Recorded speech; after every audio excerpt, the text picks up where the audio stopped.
Bom, a aula já está sendo gravada, né, pessoal? Já são 19h05, né? Aqueles 5 minutozinhos de tolerância. Mais uma vez, boa noite, né? E desde já, obrigada, né, por estarem aqui compromissados com o projeto de vida de vocês, estarem participando de mais uma aula. Às vezes é cansativo, é exaustivo, né? Muitos de vocês estudam, né?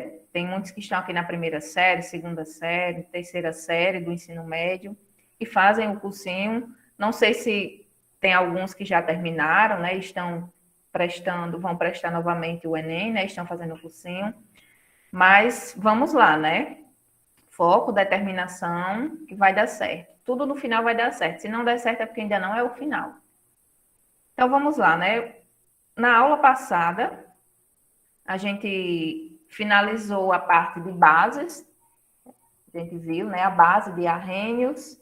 Vimos também a escala para medir o canateácido e básico de uma substância, né, de uma solução. E aí é importante que vocês sempre procurem estar fazendo revisões, certo? Antes da aula, porque aí vocês não ficam tão perdidos em alguns pontos que requer, né, a base do que a gente já viu. E aí, só lembrando, né, a escala de pH, ela vai de 0 a 14, certo? Sendo que no meio, né, aqui o 7, nós temos aí um pH para soluções neutras. Abaixo de 7, esses valores aqui são as soluções ácidas. E acima de 7, temos aí as soluções básicas. E aí hoje eu vi uma fake news, né, uma postagem em algumas páginas famosas aí da química e também de outras, né, Instagrams da parte que trabalham conteúdos científicos, onde falava que uma pessoa, né, pegou um Uber, um táxi, e começaram a falar sobre o Covid, né? E aí essa pessoa falou que não precisava da vacina, porque era só manter o pH em 10, né? O pH do sangue, ingerir muitos alimentos cítricos. Olha aí como essa pessoa estudou química, né? Se você vai ingerir muitos alimentos cítricos, quer dizer que você vai ingerir muito ácido.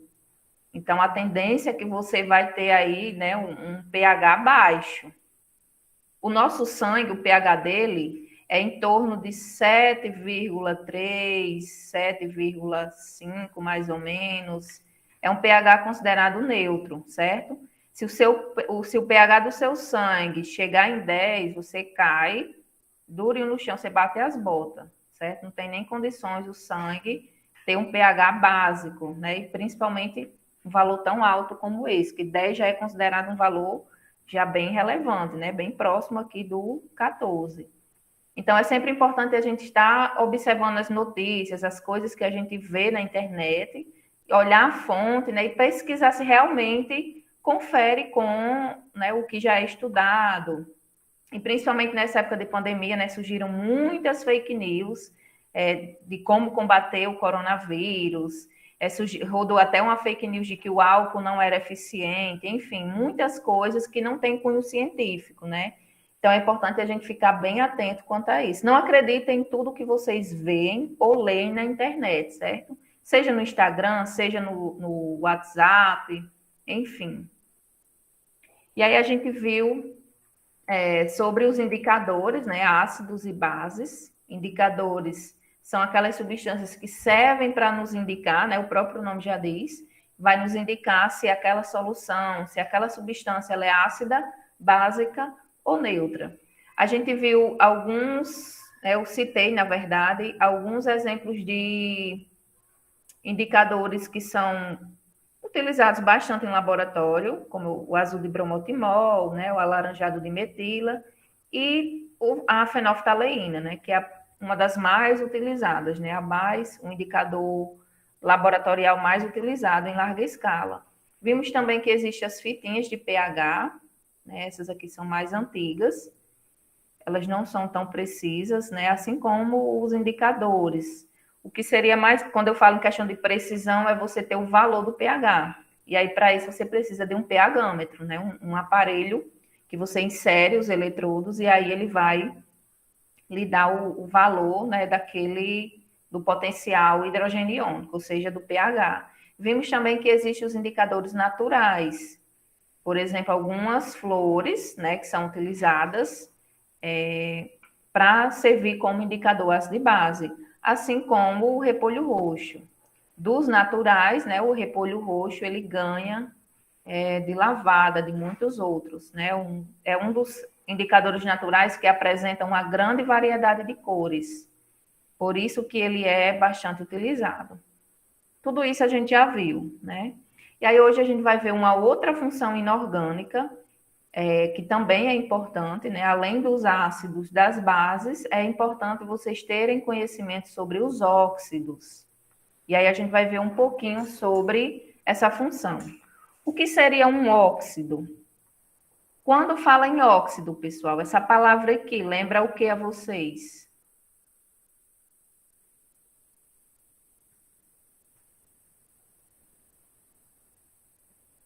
Óxido. O que é que vem à cabeça de vocês? Qual é o elemento químico que vem à cabeça de vocês? Oxigênio. Oxigênio. Exato, o oxigênio. Então, o óxido é todo aquele composto binário oxigenado. Binário quer dizer o quê? Que tem dois, certo? Ou seja, vai ter dois elementos, sendo que um deles é o oxigênio. E o outro elemento que vai vir acompanhando o oxigênio é um elemento mais eletronegativo. Ou seja, deixa eu vir aqui na tabela periódica. Aqui temos a tabela periódica. Para quem estudou tabela periódica, né, lembrando como eu falei, não tem como a gente trabalhar todos os conteúdos, né, nesse período aqui do cursinho.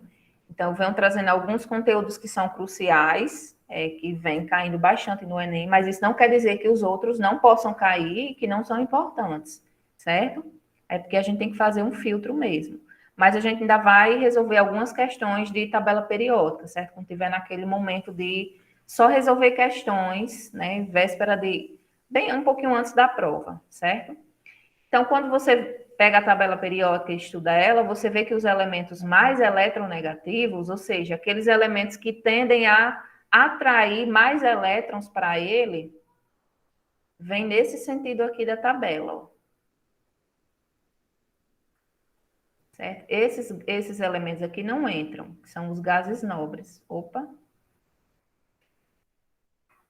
Esse último grupo aqui, certo? Eles não se encaixam porque eles são gases nobres. Por que eles são gases nobres? Porque eles não precisam de elétrons para ficar estáveis, certo? Então, por isso que eles são considerados nobres. Eles já adquiriram naturalmente essa estabilidade. E aí, esses outros elementos, né, esses pobres mortais aqui, eles procuram estabilidade. O que é estabilidade? É ele ter a sua camada eletrônica completazinha, ele adquirir a sua estabilidade. Então, a eletronegatividade, ela aumenta, ela vai nos grupos, aumenta de baixo para cima, e nos períodos aumenta aqui da minha esquerda para a minha direita. Por exemplo, o elemento mais eletronegativo da tabela periódica é o flúor. Ele é o que tende a atrair mais elétrons para ele. Então, um óxido vai vir sempre qual elemento? O oxigênio, certo? É o elemento principal, ele é o protagonista aí dessas substâncias, né, dos óxidos. Ele vai vir acompanhado de outro elemento que seja mais eletronegativo, ou que seja menos eletronegativo do que ele. E aí vem dizendo, é um composto binário, ou seja, formado por dois elementos, no caso, né, oxigenado porque tem o oxigênio, onde o oxigênio ele é o elemento mais eletronegativo, aí você vai lá na tabela. O oxigênio está aqui. Então, ele vai ser mais eletronegativo, por exemplo, do que todos os outros elementos que vierem antes dele. Então, vai vir acompanhado, certo, de qualquer um desses outros elementos aqui. Pode vir desses aqui.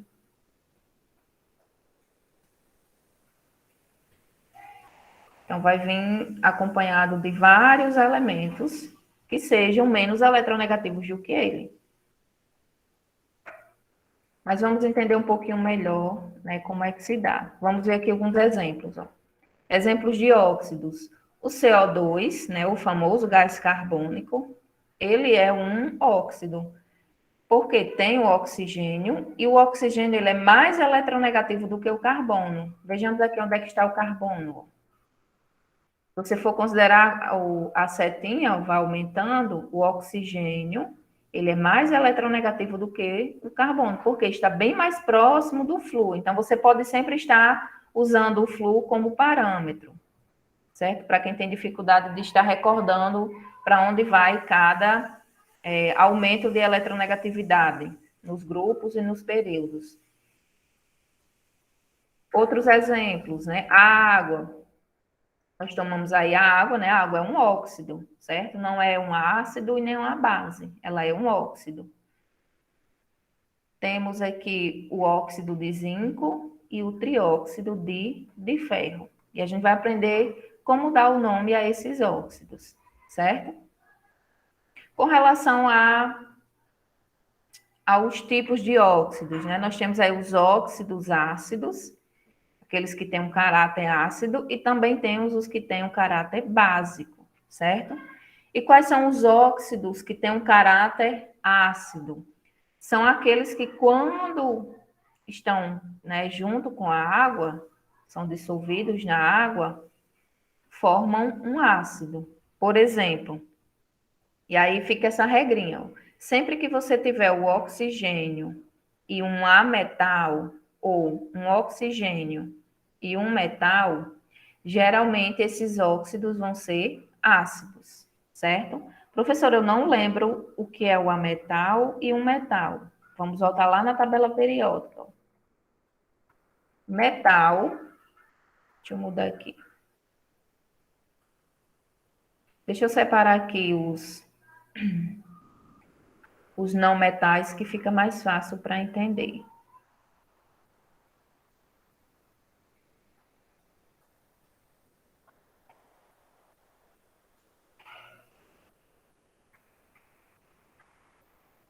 Então, essa parte que está aqui em amarela, certo? Que eu estou destacando, são considerados os não metais.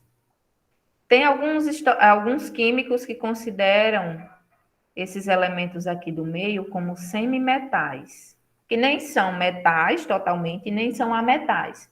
Porém, outros, né, consideram eles como metais. Então, vamos considerar esses aqui que eu circulei por último como metais, certo? Então, vou apagar. Considerando esses aí que eu circulei, que são ametais, ou seja, não são metais. Esse nome, essa letrinha A antes do metal quer dizer não. Então, esses que eu circulei são os considerados ametais, certo? Ou seja, não metais. É a mesma coisa. Já todos esses outros elementos que eu não circulei são considerados metais. Claro, com exceção aqui dos gases nobres, certo? Então, sempre que você tiver o oxigênio com um ametal, ou seja, com um não metal, ele vai ter um caráter ácido. E aí temos aqui alguns exemplos, ó. O dióxido de carbono, o trióxido de nitrogênio, o dióxido de enxofre e assim por diante. Então, todos esses ametais aqui, ó, que eu circulei, né, que eu pintei aqui de amarelo, se vier acompanhado do oxigênio, né, nós temos aí um óxido que tem caráter ácido. E se vier junto com um metal, no caso, os metais do grupo 5, 6 e 7, ou seja, esses grupos aqui, ó.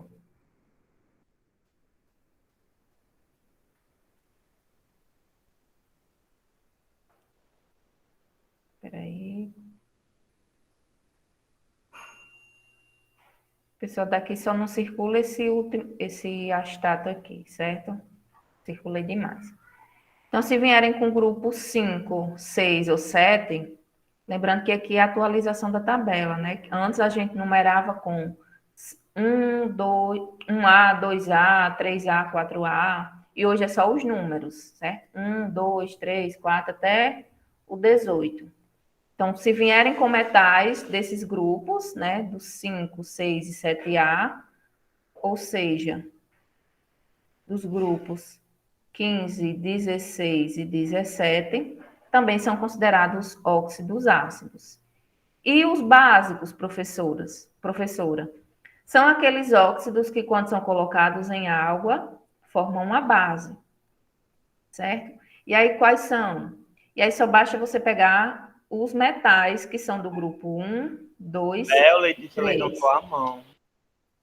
Vou já, certo? Deixa eu só terminar essa explicação aqui para não perder o raciocínio. Eu olho já aí o chat. Os grupos 1, 2 e 3 da tabela periódica. Deixa eu dar uma olhadinha aí no chat.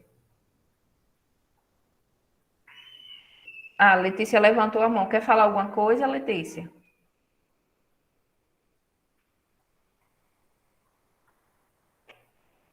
Letícia? De novo, desculpa. Você pode só explicar de novo essa parte? Qual oxigênio é o elemento mais eletronegativo? O oxigênio é o elemento que menos tem eletricidade? Sei lá, não entendi essa parte. Certo. Porque aqui requer um conhecimento de vocês, né, sobre tabela periódica. Eu não sei como é que está aí o nível de vocês. Professora, então, por que você não trouxe o conteúdo de tabela periódica? Porque demandaria mais tempo e, assim, não é um conteúdo que se cai muito no Enem, certo? Porém, você precisa ter o conhecimento de tabela periódica para, por exemplo, ter um embasamento em outros conteúdos. E aí vamos lembrar aqui um pouquinho, certo? Sobre essa questão da eletronegatividade. Eu já aconselho, né, quem não lembra ou quem não, não sabe ainda diferenciar essa questão da eletronegatividade, uma dicasinha, né, para que vocês procurem dar uma olhadinha, certo? Em alguma videoaula ou no livro. Mas a gente vai resolver algumas questões mais na frente, certo? De tabela periódica. Só que com relação ao conteúdo, não vai dar para me trazer, certo? Já tem outros conteúdos que são prioritários. Vamos lá. Essa questão da eletronegatividade, né? Eletronegatividade está relacionada com elétrons, certo? Então, quanto mais carência de elétrons um elemento tem, mais elétron para completar a sua camada, né? Mais eletronegativo aquele elemento vai ser. Por exemplo, aqui na tabela periódica, como eu já havia mostrado, né? A eletronegatividade. Deixa eu fazer aqui.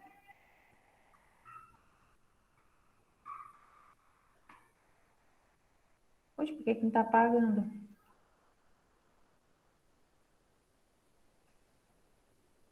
Não está apagando aqui. Deixa eu ver se é um bugzinho aqui do slide.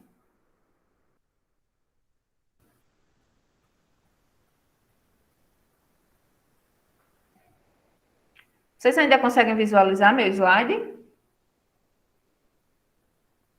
Não, ele sumiu. Não, Caiu o slide. Foi porque deu um bug aqui, que estava tentando apagar e ele não. Deixa eu colocar novamente.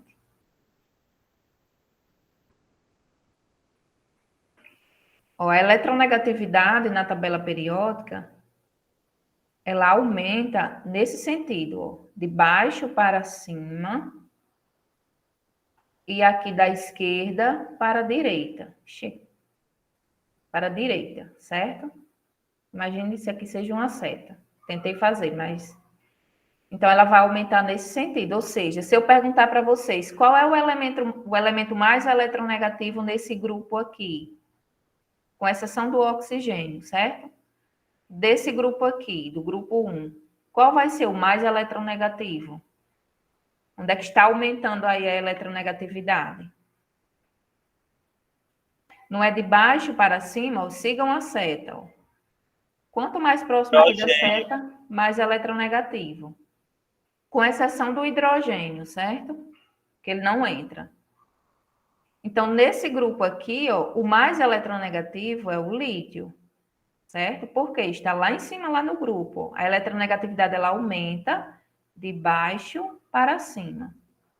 não tem como eu abordar bem exatamente esse conteúdo, né? Porque seria uma outra aula, certo? Então, eu aconselho que vocês dêem uma revisadinha, né? Quem já viu, lógico. Quem nunca viu ou não se lembra, procure dar uma olhada em vídeos de YouTube. Podem me procurar depois no privado para tirar dúvidas, certo? De alguma coisa que você tenha visto. Então, podem ficar à vontade, certo? E nos períodos, né, a gente sabe que a tabela periódica ela é organizada em grupos, que são essas colunas, ó, as que estão em pé. E os períodos, né, que são os que estão na horizontal, né, esses que estão aqui deitados. Então, a eletronegatividade, ela vem daqui, ó, da minha esquerda para a minha direita. E aí, se eu perguntar para vocês, por exemplo, aqui, ó, nesse período aqui, a eletronegatividade ela aumenta nesse sentido, ó. Vem daqui para cá. Qual é o mais eletronegativo? Lembrando que os gases nobres não entram, certo? O elemento mais eletronegativo seria o bromo, certo? Porque está aqui nesse lado. Então, a eletronegatividade, para você fazer essas comparações, quem é mais eletronegativo, quem é menos, você tem que saber esses sentidos aqui das setas, certo? E a questão de ser mais ou menos eletronegativo é justamente que, ó, imagine que aqui seja o núcleo do átomo e aqui as suas camadas. E aí vai ter os elétrons, né, nas suas camadas eletrônicas. O que acontece com os elementos que são mais eletronegativos? Eles precisam, né, eles ficam desesperados atrás de elétrons para completar a sua camada eletrônica. Então, por exemplo, se eu for comparar aqui o arsênio com o bromo ele precisa bem mais, né, ele vai ter, digamos assim, uma necessidade bem maior do que o arsênio para completar a sua camada, né, de valência. Ou seja, ele vai ser mais eletronegativo, ele vai atrair mais elétrons para ele, justamente por ele ter essa maior necessidade. E aí, com relação aos óxidos, né, quando você tem aí o oxigênio junto com outro elemento que seja menos eletronegativo do que ele, e aí você vai ter essa função inorgânica que é o óxido, certo? Professora, ainda estou cheia de dúvida, não entendi, foi nada. Como eu já falei, é um conteúdo que requer base de outros conteúdos, então vai demandar, né, uma base maior sua daqueles conteúdos, né, como eu já falei, de tabela periódica, essa questão das propriedades periódicas. Então, é interessante que vocês dêem uma estudada, certo? E aí, finalizando, né, a questão dos óxidos básicos, que são aqueles que vêm acompanhados de oxigênio, né? Todo óxido vai vir com oxigênio. E se vier com um metal, e esse metal precisa ser de qual grupo? Grupo 1, 2 ou 3. E aí você olha lá na tabela periódica. Quais são os metais do grupo 1, 2 e 3? Temos aqui o grupo 1, ó, grupo 2 e o grupo 3, certo? Professor, o grupo 3 não seria esse, não? Esses aqui pertencem a outros tipos de metais, certo? Não são os metais do grupo A. Aqui cita grupo 1A, 2A, 3A. Quem lembra aí de tabela periódica, né, vai saber que os grupos A são esses aqui, ó. 1A, 2A, 2A, e todos esses outros aqui são do grupo A, certo? E esses aqui do meio fazem parte do grupo B. Então, esses elementos, né, esses elementos que são metais desses grupos são chamados óxidos básicos, certo? Vamos aprender agora como dar o nome a esses óxidos, que também é uma parte do conteúdo que vai ajudar vocês na resolução de algumas questões. Como é que eu faço para dar o nome, professora? Você vai usar aqui um prefixo, certo? Que indique a quantidade de oxigênio que tem, mais o nome óxido, a preposição de, outro prefixo que também vai indicar a quantidade, E, por final, né, você vai colocar o nome do elemento. Professora, eu não entendi nada. Faça aí na prática para ver se eu consigo acompanhar. E com relação a esses prefixos, quais são eles? São esses aqui, ó. Mono quer dizer um, di, dois, tri, três, tetra, quatro, penta, cinco, hexa, seis e hepta, sete. Esses são os principais prefixos que são utilizados. Quando é que você vai utilizar? Como é que você vai saber, né, qual utilizar? Você vai olhar quantos oxigênios tem. Por exemplo, nós temos aqui o CO. Temos quantos oxigênios aqui? Somente um.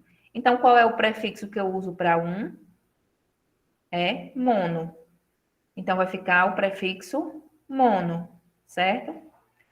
Junto com a palavra óxido. Então, fica monóxido. A preposição de, ó, tá aqui. E agora você vai olhar o outro elemento e vai ver quantos dele tem. E também vai usar o prefixo para ele. Nesse caso aqui, nós temos o carbono. Temos quantos carbonos? Somente um. E aí, qual é o prefixo para um? Mono. E aí, coloca o nome do elemento, carbono. Então, como só tem um carbono, vai ficar monocarbono. Vamos fazer o do CO2. Quem saberia me dizer? Usando essa regrinha que eu já dei para vocês aqui, agora há pouco. Como é que seria o nome dele? Dióxido de oxigênio. Di, porque o di? Porque tem 2 átomos de oxigênio. Isso. O prefixo para 2 é di. Se eu tenho 2 oxigênios, eu vou usar o prefixo di. Uso a palavra óxido, dióxido, di, né, a preposição di. Aí vou olhar, que elemento é esse? É o carbono. Tem quantos carbonos? Só um. Então, como é que vai ficar? Monocarbono. Professora, mas a gente não chama dióxido de monocarbono, a gente chama dióxido de carbono. É porque popularmente ficou conhecido como dióxido de carbono, certo? Mas se você for para os termos químicos mesmo, o correto é chamar dióxido de monocarbono, certo? Porque só tem um carbono. Mas popularmente a gente chama de dióxido de carbono. Está errado? Não, certo? É o nome popular dele. Assim como as frutas, né, têm seus nomes populares. Isso vai variando, né, de região para região. Os elementos as substâncias químicas, elas também recebem nomes usuais, certo? Populares. Mas o nome químico mesmo, é esse aqui. Por exemplo, a água, né? A gente conhece o H2O como água, é o nome popular. Só que o nome químico dela não é esse. A gente vai aprender agora como é o nome correto da água. A fórmula da água, né? Todo mundo sabe. Todo mundo está feito de saber que é H2O. Como é que ficaria o nome da água? Quem se arriscaria aí a dizer? Deixa eu dar uma olhada.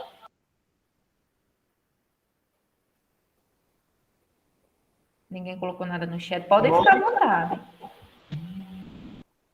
Ficaria como? Monóxido de Monóxido de hidrogênio. de hidrogênio. Isso mesmo. Professora, que estranho. E quem disse que a química não é estranha? Mas é linda demais, né, não? Então, o nome correto da água é esse, o nome químico, correto não, certo? O nome químico é monóxido de, aqui é a preposição de, certo? Monóxido de hidrogênio. Por que tem esse de aqui? Porque tem 2 hidrogênios, ó. O prefixo para 2 é di. E popularmente a gente conhece como água. Você chegar num canto, ei, me dê aí um pouquinho de monóxido de hidrogênio, a pessoa vai estranhar, né? Porque é um nome químico da água que não é muito usual, não se utiliza muito. Teve um dia que eu disse, mamãe, eu estou viciada, eu sou dependente do monóxido de hidrogênio, minha filha. Aí, mamãe, minha filha, você já começou a usar essas coisas. Não use isso não, minha filha, faz tanto mal.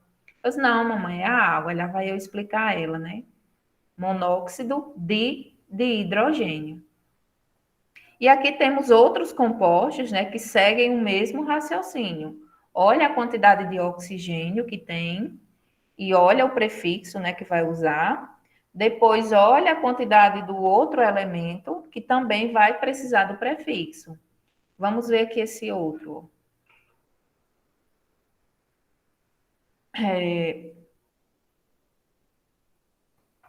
Aí, espera aí, depois eu falo já desse daqui, certo? Deixa eu apagar aqui.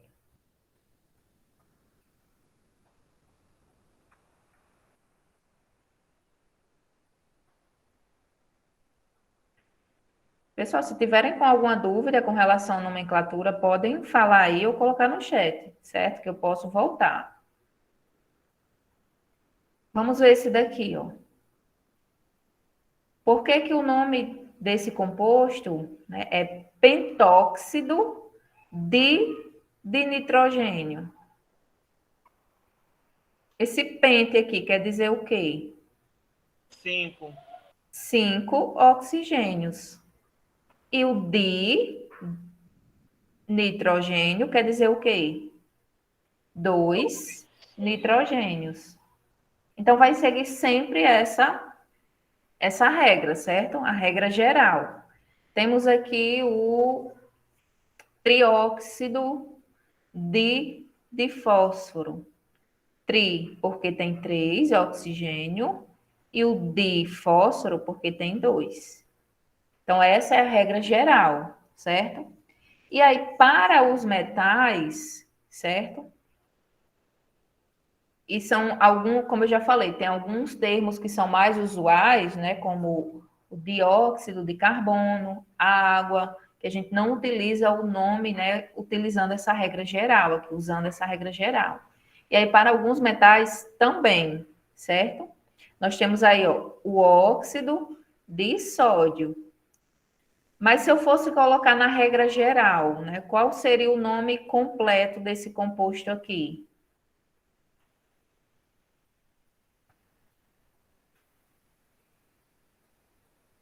Esse aqui é o usual, ó. Óxido de sódio. Ou seja, é o que é mais utilizado. Mas se uma questão, alguma coisa, né, viesse pedindo o nome químico dele usando a regra mesmo, como é que ficaria? Eu olho quantos oxigênios tem, tem quantos? Só tem um. Então, vou usar mono. No caso, monóxido. De, né, a preposição de. Tem um quantos sódios aqui? Tem um 2. Qual é o prefixo para 2? De sódio. Então, esse seria o nome, né, desse composto aí acima. Opa. Usando, né, a regra geral. E esse outro aqui, como é que ficaria? Isso aqui eu vou deixar vocês colocarem aí no chat. Bem rapidinho. Como é que ficaria o nome desse composto aí de baixo? Dióxido de trioxigênio.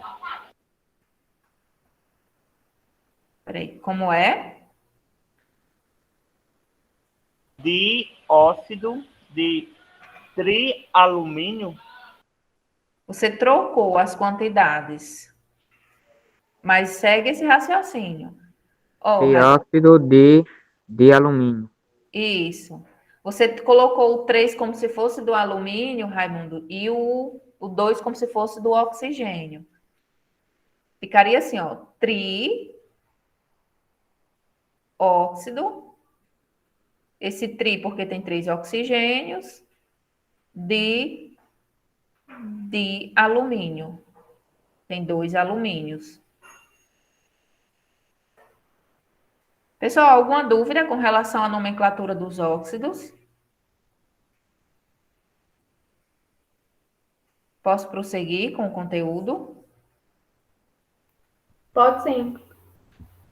Então, isso mesmo, Roberta, ficaria aí.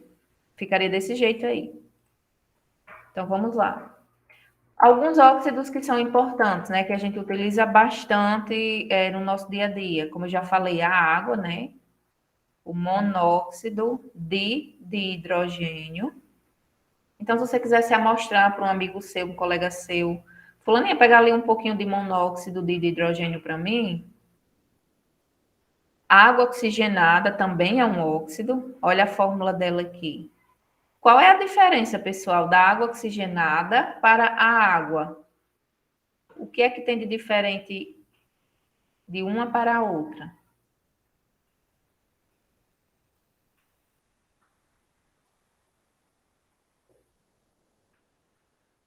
Observem a fórmula. O que é que tem de diferente?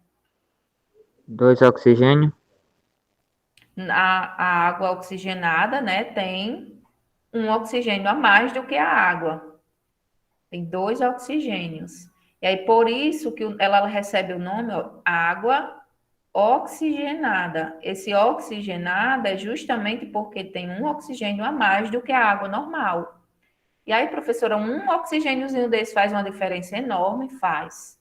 Faz uma diferença enorme, enorme, enorme, certo? Jamais você vai poder beber água oxigenada, nunca na sua vida, certo? É muito diferente da água normal, certo? A água potável. E tem também, né, o óxido de cálcio. Certo? Pessoal, esse nome aqui, ó, peróxido de oxigênio, é o nome químico, né, da água oxigenada. É um dos nomes químicos, certo? Você também pode fazer, né, usar aquela nomenclatura da regra geral.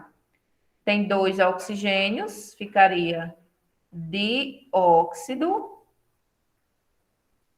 de hidrogênio. Vou abreviar aqui o hidrogênio. E também ela é conhecida como peróxido, certo? Temos também o óxido de cálcio, né, que é o famoso cal virgem. Muitas pessoas utilizam para pintura, para colocar no solo, para algumas coisas. Então, esses são alguns dos óxidos que a gente pode encontrar no dia a dia, né, facilmente. Ficou alguma dúvida com relação à nomenclatura dos óxidos? Se Sem não, dúvidas até o momento. pronto. Então, vou prosseguindo, certo? A gente vai agora para os sais.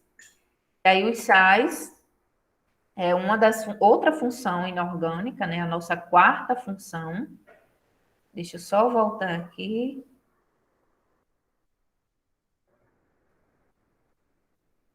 Nós já vimos os ácidos, as bases, acabamos de ver os óxidos e vamos entrar agora na última função inorgânica, que são os sais. Creio que não dê para a gente terminar hoje, mas na próxima aula a gente já termina e já vamos começar com as funções orgânicas. São bastante cobradas no Enem. E agora vamos ver os sais, né? O que seriam esses compostos, né, chamados de sais? Os sais são aqueles que em água eles vão se dissociar, ou seja, vão se separar, né? Vão aí desmembrar suas cargas, digamos assim, trazendo para um termo bem mais simples, liberando aí como cátion um elemento que seja diferente do H+, e um ânion que seja diferente do OH-. E aí vamos lá relembrar o que seria um cátion. Seriam aquelas partículas, seriam não, né? São aquelas partículas que têm a carga positiva. E o ânion são aquelas partículas que têm a carga negativa. Então, para ser considerado um sal, esse composto, quando você coloca ele na água, ou seja, quando ele vai ser dissociado, né, dissolvido ali na água, ele precisa liberar um cátion que seja diferente do H+, ou seja, não pode ser o H+. Por quê? O H+, como a gente já viu, são dos ácidos. Representam os compostos ácidos. E o ânion, ou seja, aquele que tem a partícula negativa, tem que ser diferente do OH-, porque o OH- representam as bases, certo? E aqui nós temos um exemplo ó, de um sal, o sal mais famoso, né? Não é o único, mas é o mais famoso, porque é o que a gente utiliza na nossa culinária, né? Principalmente. Que é o... Ai, minha pipoca. Pois é, numa pipoquinha, né? Nós temos aí o famoso cloreto de sódio, né? O sal de cozinha. Sal de cozinha. Por que que ele é considerado um sal, professora? Quando você coloca ele na água, ele separou, ele se dissociou, né? Apresentou aí duas cargas, uma positiva e uma negativa. Quem foi que apareceu aí com a carga positiva? O Na+.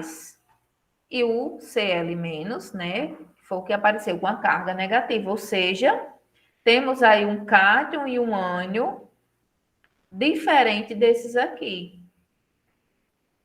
Então, isso é o que caracteriza um sal. Quando você faz a dissociação na água, o cátion ele vai ser diferente do H+, e o ânion diferente do OH-, certo?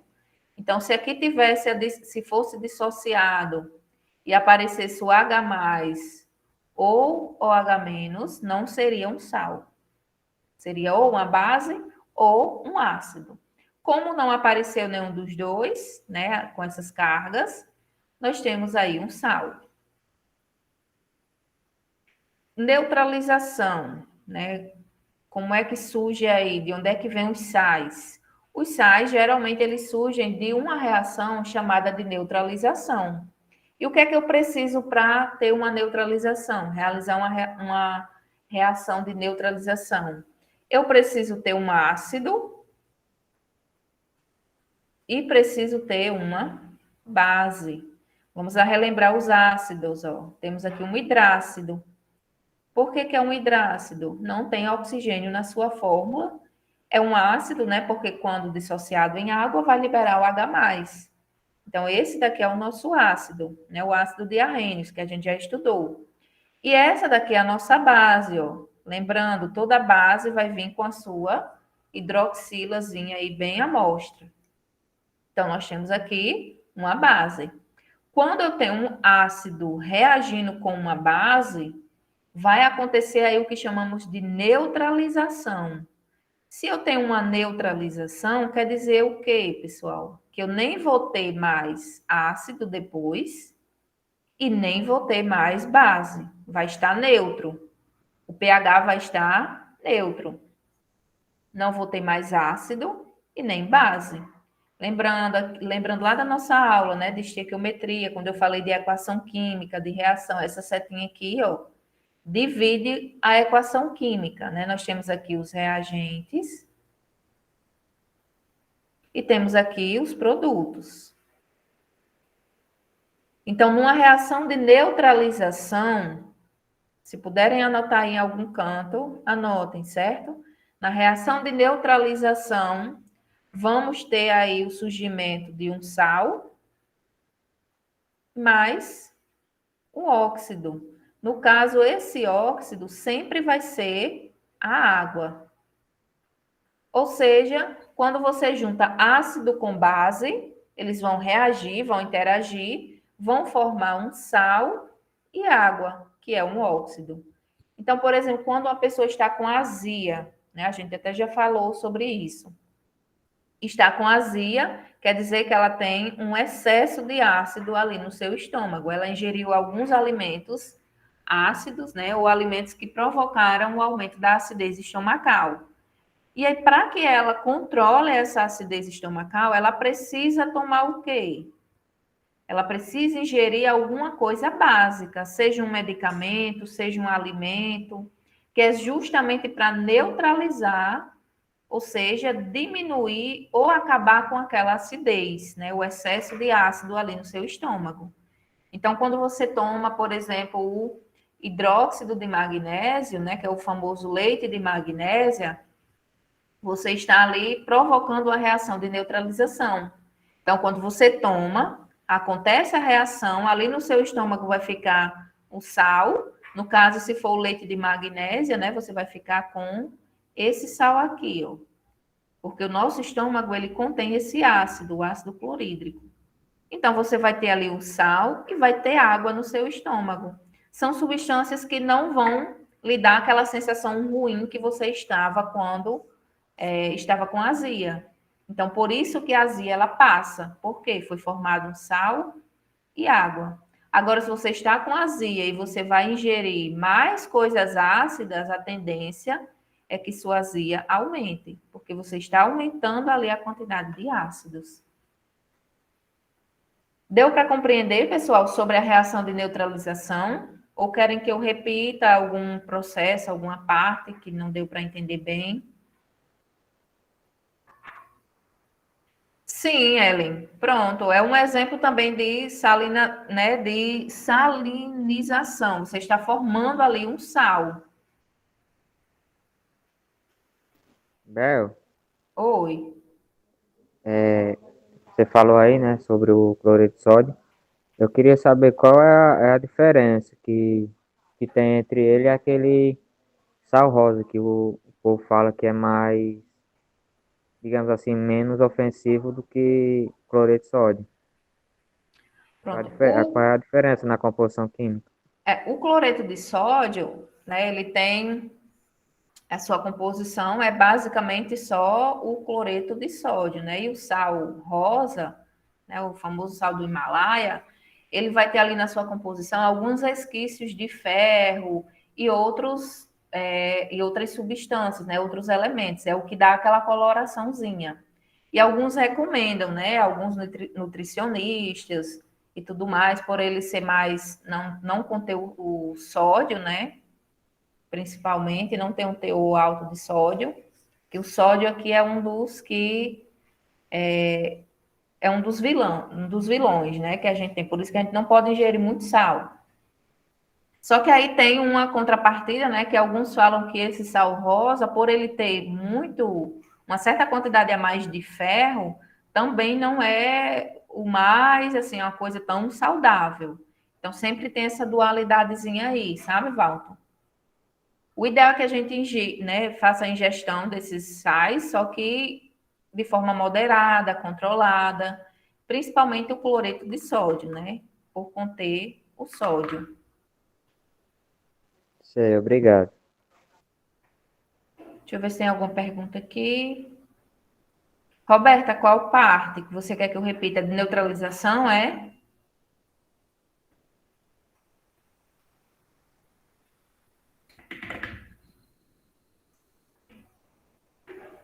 Pronto.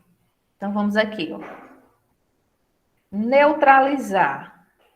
Neutralizar vem aí, né, do termo neutro. E aí vamos lembrar lá da nossa escala do pH, né? Nós temos aquela escala, que ela vai de 0 a 14, onde aqui no meio, né, o valor 7, nós temos aí um pH neutro. Quando eu falo pH neutro, quer dizer o quê? Que esse pH, ele nem é ácido e nem é básico. Certo? Então, quando se fala em neutralização, é você tornar aquele meio, né, aquela reação neutra, ou seja, ela nem vai ser ácida e nem básica, que é o que acontece aqui nesse exemplo que eu citei, né? Nós temos aqui, por exemplo, um ácido. E aí isso aqui é uma regra, certo, pessoal? Não existe uma exceção ou digamos assim, outra forma de você ter uma reação de neutralização. A única forma é essa daqui, certo? É você juntar um ácido com uma base.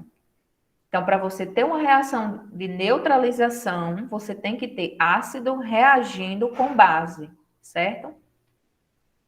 Sempre, sempre, sempre. Professora, se tiver só ácido, dá certo? Não. Precisa de um ácido e de uma base.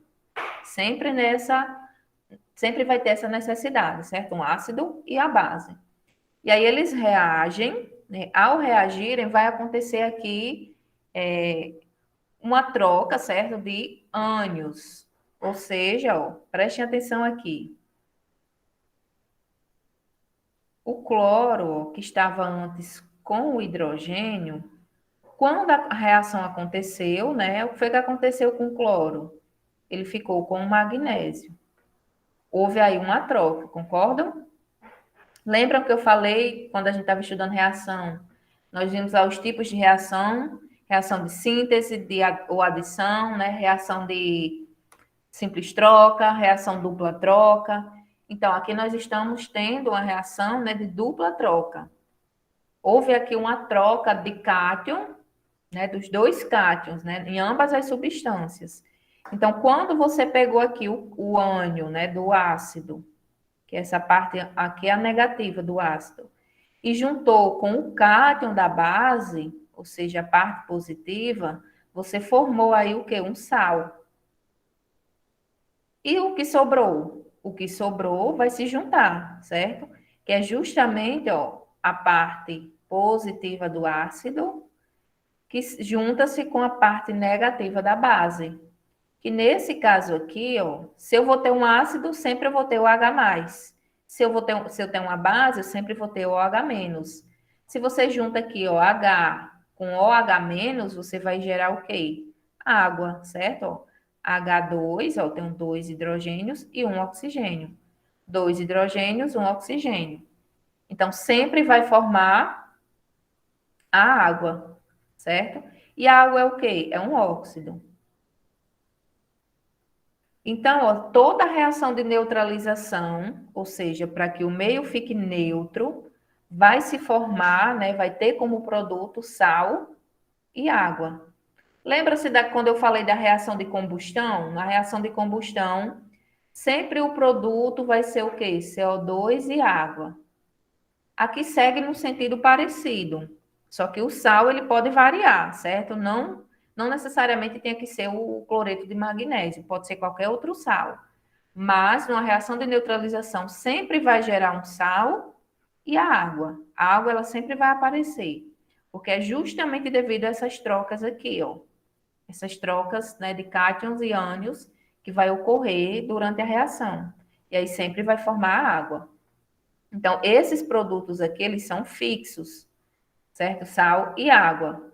Assim como os reagentes, eu vou ter um ácido e sempre vou ter uma base. Isso numa reação de neutralização, certo?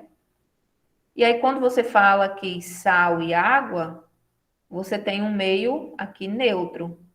Ou seja, quando eu falo meio, pessoal, é a reação química em si, certo? Na química a gente utiliza esse termo meio reacional. Se eu tenho aqui, ó, água e sal, eu vou ter uma reação aí, né, os meus produtos vão estar neutros. Se estão neutros, não é ácido e nem é base, certo? Vai estar com o pH aí neutro. Não sei se deu para clarear mais as ideias, Roberto. Pronto, colocou aqui que entendeu. Então, vamos prosseguindo. Como é que eu faço, professora, para dar um nome a um sal? Então, para você dar o nome a um sal, você precisa de ter bastante atenção, ficar bastante atento com relação aos cátions e aos ânions que estão ali presentes, né, na fórmula daquele sal.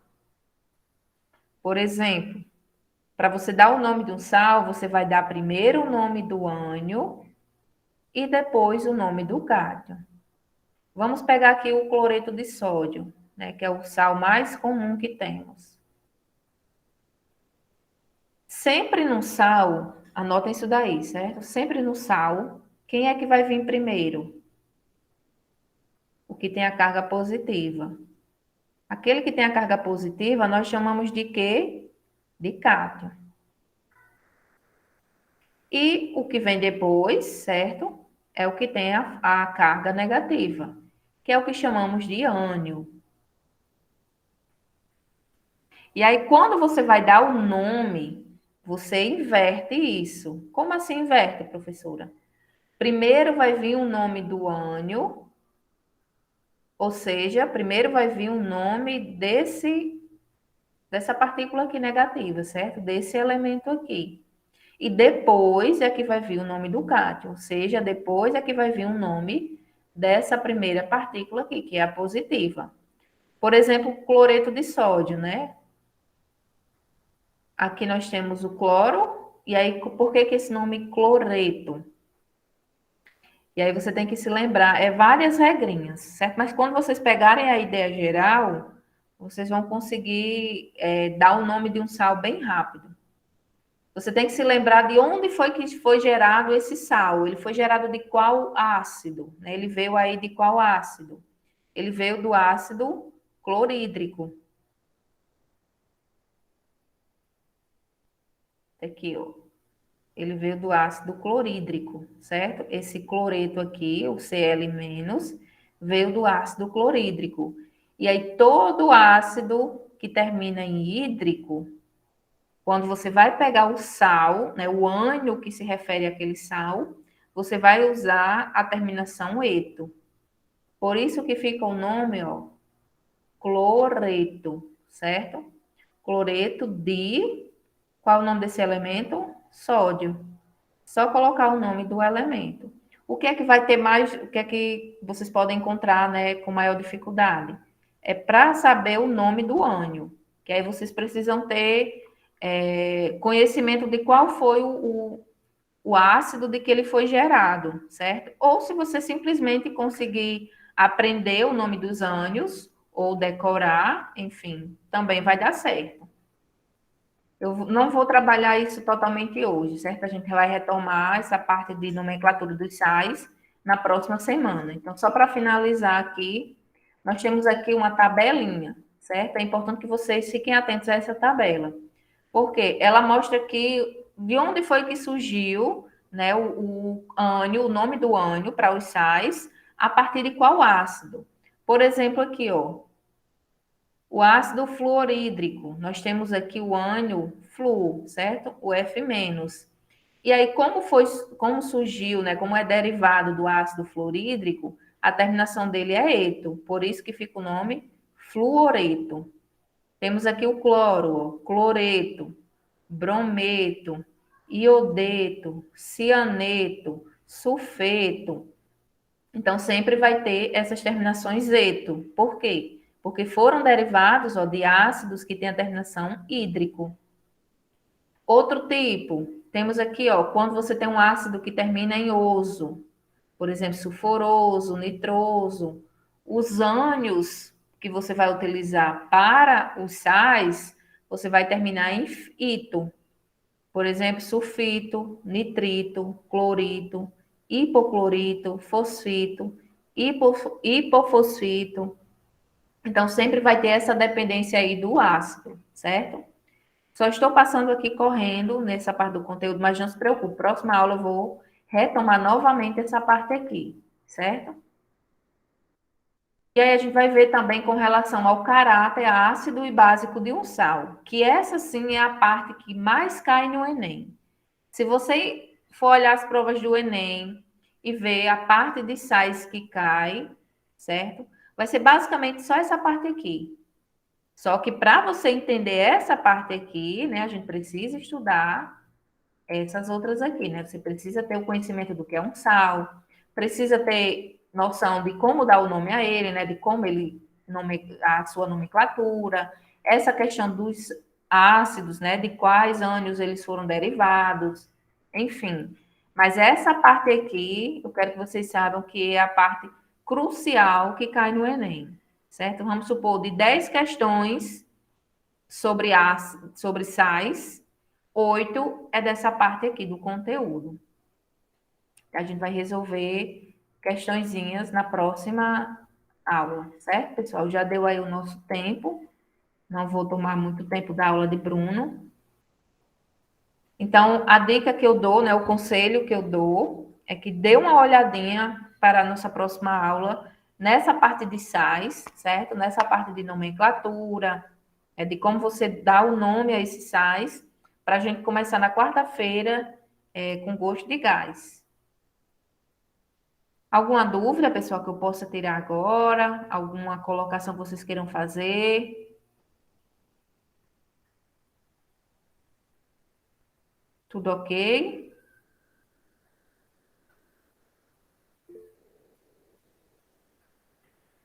Pronto, então qualquer coisa estou à disposição, certo?